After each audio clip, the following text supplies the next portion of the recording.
when someone dies in England and Wales, you may have to go through a process called probate.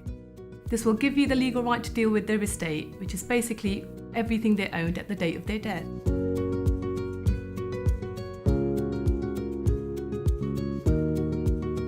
Despite what many people believe, probate is not only needed when there's a will, it may also be required when there is no will.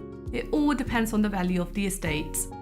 The probate process is largely the same either way, but there are some differences to be aware of. If your loved one left a will and named you as the executor, the person in charge of their estate, then you will need to apply for a grant of probate. This will give you the authority to deal with their estate. If your loved one did not leave a will, you may still be able to get authority to deal with their estate by applying for a grant of letters of administration. If your application is successful, then you will be named the estate's administrator.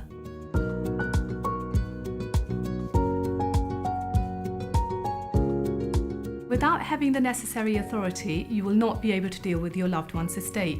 You will not be able to sell their home, for example, or use the estate's money to pay off their debts.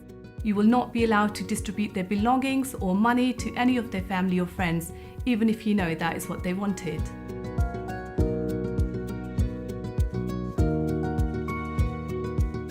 You have two choices. You can either apply directly yourself through the local probate registry, who will send you all the relevant forms that you need to complete, or you can apply through a solicitor.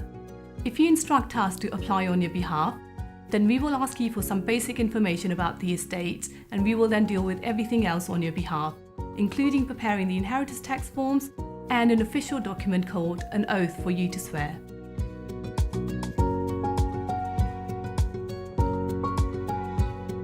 Whether you're an executor named in a will or an administrator appointed under the rules of intestacy, you will have a significant amount of responsibility throughout the probate process, which can take up to a year or even longer to complete. You will also be personally responsible for any mistakes made. That is the reason why many people choose to instruct private client solicitors to act on their behalf, as it relieves a burden from their shoulders, giving them peace of mind that everything is being dealt with by an experienced and qualified solicitor who you can trust.